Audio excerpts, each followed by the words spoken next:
CPM বিজেপিদের পেলে রাস্তায় গণধোলাই ভালো করে, আমি মদন মিত্র বলছি, গণধোলাই দাও। যা করেছে ওরা, গণধোলাই ছাড়া কোনো পথ খোলা নেই, গণধোলাই দিতে হবে। আজিকারের ঘটনায় এবার রাস্তায় নামলেন খোদ মুখ্যমন্ত্রী মমতা বন্দ্যোপাধ্যায়। আমরা দোষী ফাঁসি চাই, ফাঁসি চাই, ফাঁসি চাই। আমরা দোষী ফাঁসি চাই, ফাঁসি চাই, ফাঁসি চাই।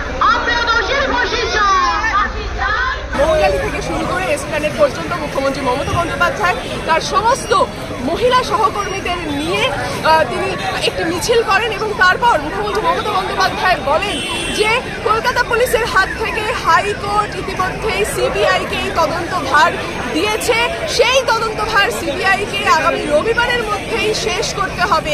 আন্দোলনের মধ্যেই আমার জন্ম আর আন্দোলনের মধ্যেই আমার মৃত্যু হবে। আপনাদের ক্ষমতা থাকলে আমায় শুধু গায়ে টাচ করে দেখবেন। রাজা থেকে দিল্লির নেতৃবৃন্দ, মেয়েটার পরিবারকে সমবেদনা জানা, সাথে সাথে ফাঁসি চাই।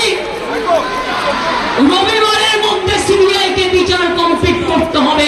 আমাদের টার্গেট দিয়েছিল রবিবার।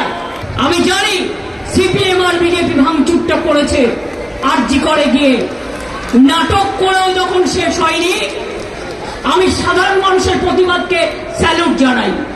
সাধারণ মা বোনদের, সেখানে আমার কিছু বলার নেই, নিশ্চয়ই তারা তাদের ঠিক কাজ করেছেন বলে আমার মনে হয়। কিন্তু বলুন তো, রাত্রি 1টার সময়, 12টার পরে সিপিএম এর ডিওয়াইএফ এর ফ্ল্যাগ নিয়ে ভিডিওতে দেখা যাচ্ছে ডিওয়াইএফ এর ফ্ল্যাগ, আর বিজেপি নিয়েছে ন্যাশনাল ফ্ল্যাগ। ন্যাশনাল ফ্ল্যাগ সব জায়গায় পলিটিক্যাল কাজে ব্যবহার করা যায় না। ন্যাশনাল ফ্ল্যাগের কোড আছে, ন্যাশনাল ফ্ল্যাগকে মিসইউজ করেছে, পানিশমেন্ট হওয়া উচিত। এটা একটা ক্রিমিনাল অফেন্স। জাতীয় পতাকা নিয়ে কাউকে গুন্ডাগিরি করতে দেওয়া হয় না। জাতীয় পতাকাকে স্যালুট জানাতে হয়, সম্মান জানাতে হয়। মনে রাখবেন, একটা হাসপাতালে রাতে ওই ঘটনা ঘটলো কি করে? এটা তো আমার কাছে সবচেয়ে বড় প্রশ্ন। যেই করে থাকুক, বলুন তো, মেয়েটা, আমি যতদূর শুনেছি, এটা আমার শোনা কথা, আই মে বি রং, যদি ইনভেস্টিগেশনে আমায় কেউ কারেক্ট করে দেয় আমি খুশি হব।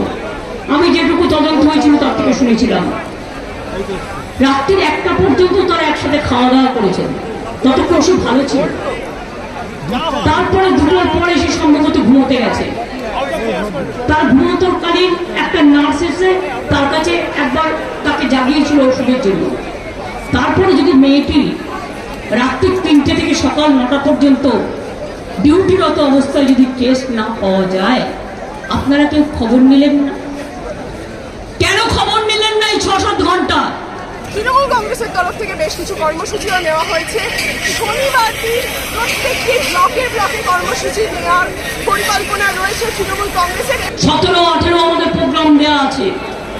ফাঁসি চাই এই দাবিতে 17 প্রোগ্রাম 2টো থেকে 4টে।